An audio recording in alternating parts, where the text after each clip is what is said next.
사람이 일생을 살아갈 때에 무엇을 바라보느냐에 따라서 그 사람의 삶의 결과는 확연히 달라진다고 합니다. 이것을 세상적으로 이제 바라봄의 법칙이라고 합니다. 오늘 성경은 세상적인 바람의 법칙이 아닌 믿음의 법칙, 믿음으로 바라보는 신앙의 눈을 뜨라 말하고 있습니다. 오늘 아브라함을 통하여서 믿음의 바라봄의 법칙을 실행한 그 믿음을 보면서 저와 여러분에게도 동서남북을 바라보라 말씀하시며 오늘도 우리 인생 가운데에 분명히 하나님이 함께해 주시고 우리가 동행하여 주시고 앞길을 인도하여 주심을 믿고 주님을 의지하며 나아갈 때에 하나님께서 우리의 모든 막혀진 것들이 열려지는 귀한 은혜의 있기를 주의 이름으로 간절히 축원합니다. 할렐루야. 잠깐 좀 이렇게 긴장을 좀 풀어야 될 것 같아요. 오늘 갑자기 이렇게 확 긴장이 오는지 여러분 우리 자원분들과 함께 인사하시기 바랍니다. 복된 주일입니다. 잘 오셨습니다. 한번 인사하시기 바랍니다. 예배당에 와서 이렇게 새로운 환경을 또 우리가 맞이하니까 약간 낯설기도 하고 이게 우리 교회인가 싶기도 하고 여러분 그러나 말씀은 동일합니다. 사람도 동일합니다. 교회도 동일합니다. 여러분 소프트웨어가 달라진다고 해서 하드웨어가 달라지진 않아요. 우리는 늘 그곳에 여전히 있는 것입니다. 여러분 말씀을 돕는 도구일 뿐입니다. 여러분 우리가 계속해서 지난 성탄절일 거예요. 아마 그 즈음부터 한 두세 달을 정말 이렇게 어려운 가운데 예배를 참여했습니다. 오히려 어찌 보면 그때가 더 은혜스러웠을지도 모릅니다. 왜냐하면 모든 것이 다 갖춰졌다고 해서 우리의 마음이 바뀌지 않은데 내가 바뀌지 않는데 예배가 은혜로울 수는 없는 거죠. 여러분 더욱 하나님의 은혜를 사모하셔서 이렇게 보여지는 것들, 들려지는 것들이 더 우리에게 예배에 집중하고 하나님의 말씀을 귀담아 듣고 우리의 삶에 변화되어지는 귀하고 복된 시간 되시기를 주의 이름으로 축원합니다. 여러분 우리는 능동적인 삶이 돼야 돼요. 늘 우리는 주체적인 삶이 돼야 되는 것입니다. 어떤 환경이 바뀌어서 내가 거기에 따라가는 것이 아니고 내가 어려울 때에 앞서서 도전해 나아가고 믿음으로 감당해 가면 모든 길들은 따라오게 되어 있는 것입니다. 여러분 그러므로 오늘도 말씀을 통하여서 정말로 오늘 말씀에 보면은 선택, 단 한순간의 선택. 옛날에 보면 엘모 전자에서 그런 말을 했잖아요. 캐치프레이즈가 순간의 선택이 10년을 좌우한다. 그 캐치프레이즈로 엄청나게 가전제품이 팔렸다고 합니다. 왜냐하면 이래 가서 S사를 사야 될지 L사를 사야 될지 어떤 제품을 사야 될지 모를 때 그 캐치프레이즈 하나가 10년을 개런티를 보장해 주는 거예요. 그러니까 이제 구하게 됐다는 것이죠. 어찌 보면 10년 정도가 아니라 우리의 인생을 좌우할 수 있는 이러한 선택의 문제, 믿음의 문제를 오늘 아브라함과 롯의 삶의 모습을 통해서 우리가 바라보게 되어지고 믿음으로 결단하게 되어지게 됩니다. 그렇다면 이렇게 동서남북을 바라보라 말씀하시며 하나님께서 아브라함에게 어떤 말씀으로 우리에게 은혜를 주시느냐? 첫 번째는요, 너는 눈을 들어 바라보라 말씀하고 있습니다. 한번 말씀을 따라할까요? 너는 눈을 들어 바라보라, 바라보라. 할렐루야. 하나님께서 우리에게 눈을 주신 것은 바라보라라는 것입니다. 우리가 바라봐야 될 대상이 있다는 것입니다. 여기에서 동쪽, 서쪽, 남쪽, 북쪽 이 동서남북을 바라보라라는 것은 지금 눈으로 보여지는, 다시 말하면 3차원적인 세계를 바라보는 것이 아니라 영적인 세계, 믿음의 세계, 4차원의 세계를 향하여 눈을 뜨라라는 것입니다. 아브라함은 지금 눈으로 볼 때에 너무나 척박한 삶밖에 보이지 않지만 그 현실을 뛰어넘어 하나님이 함께해 주시는 영의 세계, 놀라운 믿음의 세계를 바라보기를 우리 하나님이 원하시더라는 거예요. 그런데 이 본문이 어떻게 시작이 되어집니까? 본문 14절의 말씀을 보면 우리 14절 같이 한번 읽어볼까요? 시작. 롯이 아브라함을 떠난 후에 여호와께서 아브라함에게 이르시되 너는 눈을 들어 너 있는 곳에서 북쪽과 남쪽 그리고 동쪽과 서쪽을 바라보라. 아멘. 처음에 시작합니다. 롯이 아브라함을 떠난 후에입니다. 여러분, 이 롯이라는 사람은 우리가 잘 알듯이 아브라함의 조카입니다. 대개 돌아가셔서 한번 창세기 이제 앞장을 11장 후반부를 보시면 이제 아브라함의 계보가 나옵니다. 아브라함의 아버지 데라가 세 아들을 낳습니다. 아브라함과 그리고 나홀과 하란을 낳지요. 이 막내 아들 하란의 아들이 바로 롯입니다. 그러니 아브라함은 큰아버지가 되고 이제 조카 롯이 되겠지요. 데라와 하란, 롯의 아버지가 그만 하란 땅에서 죽게 됩니다. 그리고 나서 12장에 들어가서 하나님께서 아브라함이 나타나셔서 내가 내게 지시할 땅으로 내 본토 친척 아비집을 떠나서 내 지시할 가나안 땅으로 가라라고 말씀하시는 거죠. 우리 한번 창세기 12장을 말씀을 교독해 볼까요? 1절로 5절의 말씀을 저와 한 절씩 교독해 봅니다. 제가 먼저 1절 읽겠어요. 여호와께서 아브라함에게 이르시되 너는 너의 고향과 친척과 아버지의 집을 떠나 내가 내게 보여줄 땅으로 가라.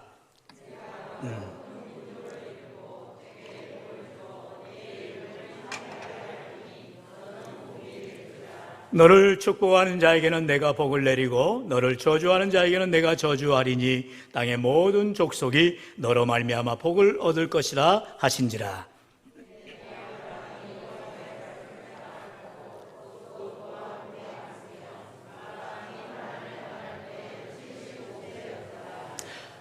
아브라함이 그의 아내 사레와 조카 롯과 하란에서 모은 모든 소유와 얻은 사람들을 이끌고 가나안 땅으로 가려고 떠나서 마침내 가나안 땅에 들어갔더라. 아멘.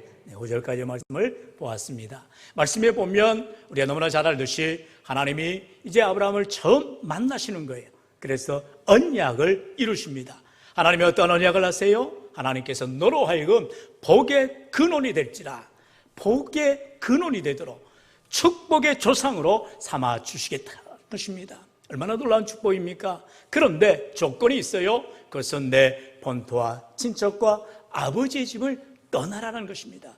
지금까지 살아온, 오늘 본문의 말씀해 보니까 4절에 아브라함은 75세였다라 그랬습니다. 여러분, 지금도 나이 75세면 한평생을 산 어르신입니다. 그런데 아브라함은 이제 모든 나이가 셋업이 되는 거예요. 새로운 나이가 되는 것입니다. 새로운 세계를 살아가야 되는 것입니다. 낯설고 아무것도 해보지 않은, 아무도 가보지 않은 그 세계를 향하여 나아가라는 것이죠.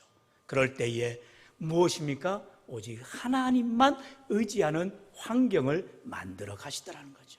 때로는 사업이 망해집니까? 때로는 자녀가 질병에 걸려서, 때로는 우리의 삶에 어려움이 와서 내 힘으로 전혀 할 수 없는 상황 가운데 내몰려집니까?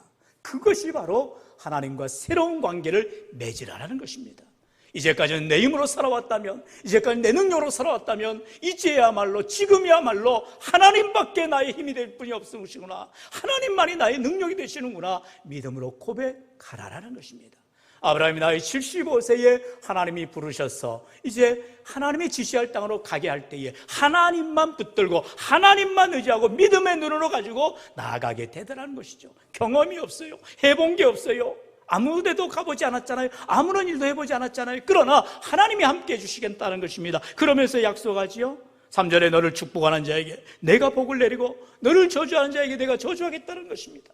하나님이 함께 하시면 복과 저주를 하나님이 함께 인도해 주시겠다라는 것입니다. 그런데 문제는 이제 아브라함만 가는 것이 아니죠. 조카 롯도, 그리고 아내 사레와 또 많은 식솔들을 거느리고 이제 아브라함이 떠나게 되었습니다. 그리고 나서 이제 가나안까지 이르러 도착을 하게 됩니다. 이전까지는 아브라함과 롯과의 관계가 너무나 좋아요. 마치 부자지간과 같이 너무나 좋습니다. 왜냐하면 조카 롯은 자기의 보호자가 아브라함이기 때문에, 삼촌이기 때문에 그냥 삼촌 말 듣고 따라가기만 하면 되는 거예요. 그러면 모든 것이 해결됩니다. 그런데 이제 가나안에 정착했어요. 그리고 그곳에서 살아가는데 이제 조그마한 다툼이 큰 다툼으로, 조그마한 갈등이 큰 갈등으로 번지게 되더라는 것입니다. 바로 다름 아닌 아브라함의 가축을 키우는, 양들을 키우는 목자들과 그리고 롯의 가축을, 롯의 양들을 키우는 목자들이 서로 싸우는 것입니다. 왜냐하면 한정된 공간에서 이제 물을 얻어야 되는데 아브라함의 목자들이 어떻게 하겠어요? 자기 양들을 먹이려고 좋은 물이 있는 곳으로, 좋은 땅 있는 곳 가지 않겠어요? 그러면 롯의 가축을 기르는 이 목자들도 질세라, 아니 여기는 우리가 먹여야 된다, 이 땅을 우리가 차지해야 된다 하면서 한정된 땅에서 서로 그 좋은 물을, 좋은 땅을 얻기 위해서 다투게 되더라는 것이죠. 그것이 바로 본문 앞에 나오는 창세기 13장 7절로 8절의 말씀이죠. 제가 한번 7절로 8절 읽겠습니다. 그러므로 아브라함의 가축의 목자와 롯의 가축의 목자가 서로 다투고 또 가나안 사람과 브리스 사람도 그 땅에 거주하였는지라. 아브라함이 롯에게 이르되 우리는 한 친족이라 너나 나나 너나 내 목자나 네 목자나 서로 다투게 하지 말자. 여러분, 지금 여기에서 갈등이 이제 증폭이 되어지면 결국은 분쟁이 나게 되고 누군가는 살고 누구는 죽게 되는 것입니다. 방금 노래 장로는 기도하였지만 우크라이나의 사태가, 우크라이나의 전쟁이 왜 일어나는 것입니까? 그 우크라이나 땅의 역사를 보면 알 수가 있는 거죠. 실상 러시아의 옛날 구소련, 그리고 더 이전에 들어가서 이 제국을 이뤘던 그 왕족들의 뿌리가 우크라이나에서 시작이 되는 것입니다. 그러니까 우크라이나 지역의 사람들이 지금 나토에 가입하려고 서유럽으로 이제 편입되려고 하지만 러시아 사람들이 생각할 때는 아니 저기가 원래 우리 고향인데 우리 땅인데 하면서 그걸 막으려고 하는 거죠. 그러다 보니 서로 좋은 땅, 사실 우크라이나가 오늘 본문에 나오는 소돔과 고모라 같은 똑같은 비유는 될 수 없습니다. 그만큼 비옥한 땅이라는 것입니다. 우크라이나에서 나는 밀이 전 유럽의 생산량의 몇 프로인지 기억이 나지 않는데 많은 포르테지를 차지하고 있다고 합니다. 그러니까 곡물 창고입니다. 그러니 그곳을 어떻게든 선점하려고 하는 것이지요. 현대에도 그러한 분쟁과 전쟁의 모든 갈등은 거기에서부터 시작되는 거예요. 지금 아브라함의 가축의 목자들과 롯의 가축의 목자들이 바로 싸우는 이유가 한정된 땅에서 한정된 물을 걷기 위해서 서로 다투더라는 거죠. 이것을 보다 못한 아브라함이 이제 어른이잖아요. 자기 조카에게 먼저 양도합니다. 선택권을 주는 거예요. 이것이 바로 또한 믿음의 모습이지요. 야, 내가 너보다 나이가 몇 살인데, 내가 너보다 더 얼마나 살았는데, 그러면 너는 저리 가! 이렇게 아브라함이 말하지 않아요. 먼저 조카 롯에게 선택권을 부여줘요. 그래서 너 좋은 땅을 택해서 가라.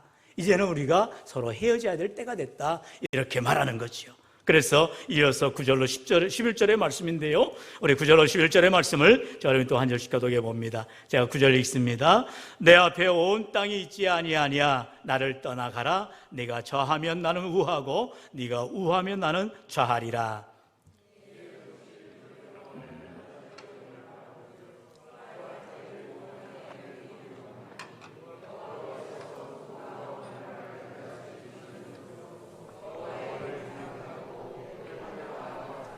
다 함께요. 그러므로 롯이 요단 온 지역을 택하고 동으로 옮기니 그들이 서로 떠난지라. 아멘. 이 땅 바로 이제 소알 땅인데 그곳은 하나님께서 소돔과 고모라 성을 멸하시기 전이었다는 것입니다. 그러니 그 땅이 얼마나 비옥하고 얼마나 향락이 가득하고 얼마나 죄가 가득한 성인지 몰라요. 그런데 롯이 볼 때는, 롯은 육신의 눈을 가지고 있지요. 그래서 전혀 믿음의 눈을 보지 않습니다. 당장 그 땅을 바라보니까 소알 땅이 비옥한 것입니다. 물이 풍부한 것입니다. 좋아 보이는 것입니다. 심지어 뭐라고 말해요? 그것이 여호와의 동산 같고 애굽 같았다는 것입니다. 너무나 눈에 보기에 좋은 땅이니 어서 저 땅을 차지해야 되겠다. 그러면서 그곳을 향하여 나아갑니다. 어찌 보면은 아브라함이 속으로 탄식했을지도 몰라요. 아이고 내가 저 땅을 갔으면 좋을 텐데 하는 마음이 들지도 모르죠. 기회를 놓쳤을 수도 있지요. 그런데 롯은 잽싸게 자기의 기회를 놓치지 않고 차지해 가버립니다. 그러나 그것이 바른 선택이 아니더라는 것입니다. 롯이 그 좋아 보이는 땅으로 나아가는 육신의 눈으로 바라보는 그 땅은 곧 멸망하게 되는 땅이 되어진 것입니다. 이제 말씀을 통하여 살펴보게 되었지만 롯에게는 이제 어려움이 몰려옵니다. 재산을 다 잃게 됩니다. 심지어 가정이 다 어려움을 겪게 되어지는 거죠. 그러나 아브라함은 하나님을 의지하는 믿음의 사람이기에 그는 하나님께 간구합니다. 믿음의 눈을 바라보는 거지요. 오늘 본문으로 다시 돌아와서 우리 14절을 다 같이 다시 한번 읽어봅시다. 시작. 롯이 아브라함을 떠난 후에 여호와께서 아브라함에게 이르시되 너는 눈을 들어 너 있는 곳에서 북쪽과 남쪽 그리고 동쪽과 서쪽을 바라보라. 아멘. 롯이 떠나갔습니다.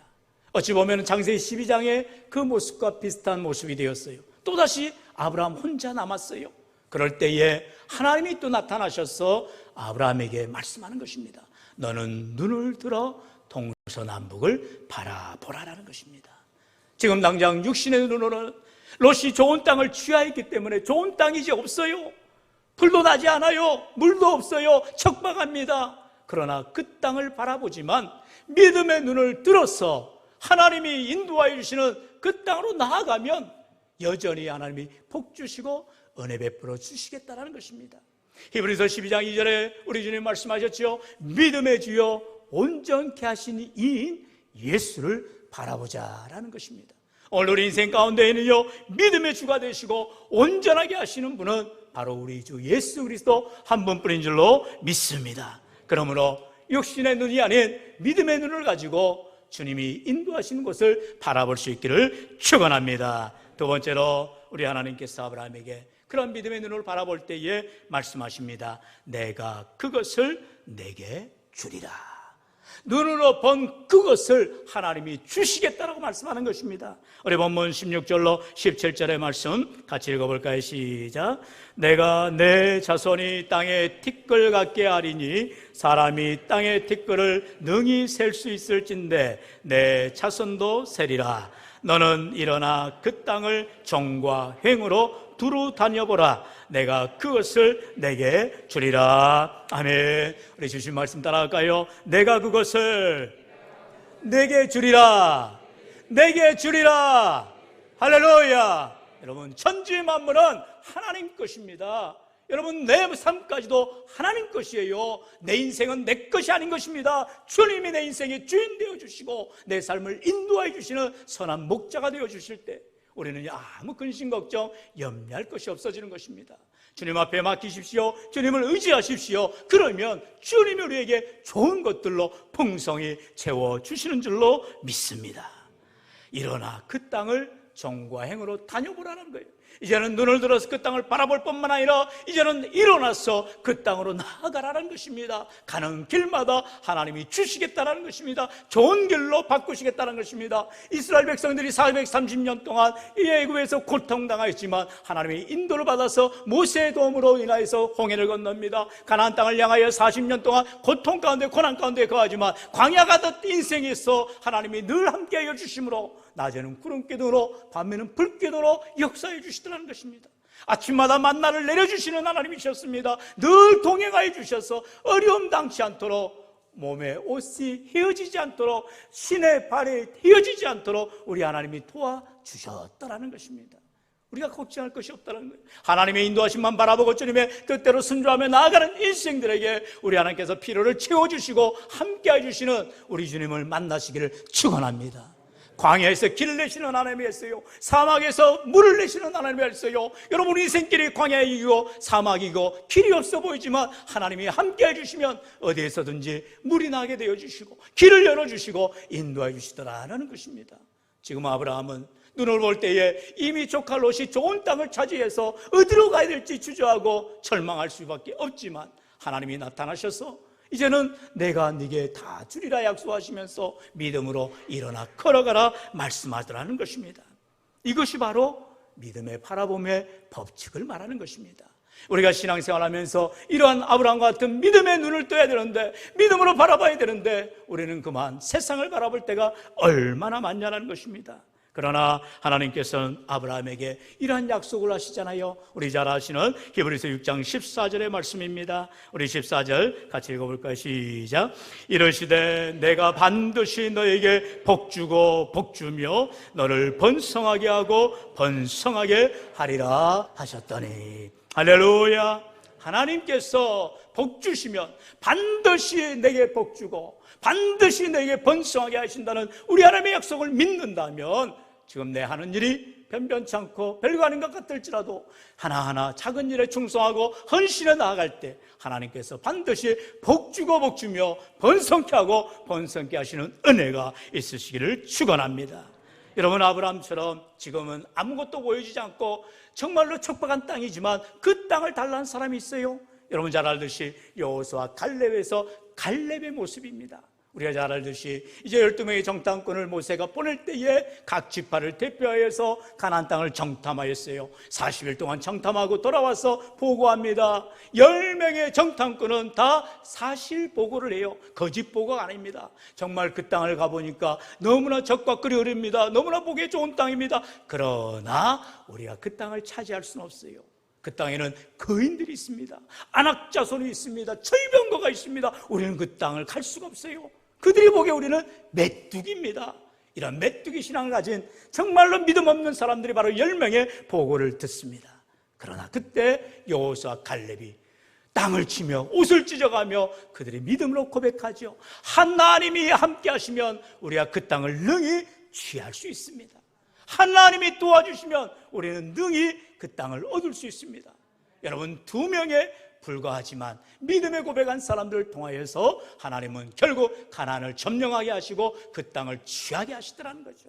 세월이 흘렀어요. 다시 45년이 흘러서 이제 갈렙의 나이가 85세가 되었는데, 그 전에 하나님께서 모세를 통하여서 이제 그 땅을 주겠다고 약속했을 때 갈렙의 나이는 40이었어요. 청년이었습니다. 그렇기 때문에 자신감을 가지고 나아갔을 것입니다. 그러나 세월이 흘러 45년이 지나 85세가 된 갈렙입니다. 이제는 아브라함의 나이 75세보다 더한 10살이나 더 먹은 바로 85세에 이제 하하 할아버지가 되셨어요. 그런데 이 갈렙은 여전히 45년 전에 모세 앞에서 요구했던 이 땅 헤브론 땅을 달라라고 여호수아에게 요구하는 것입니다. 말씀 볼까요? 우리 여호수아 14장 10절 하반절에서 12절의 말씀인데요, 좋아요 앉으시고 교독해 봅시다. 제가 10절 하반절을 읽습니다. 오늘 내가 85세로 돼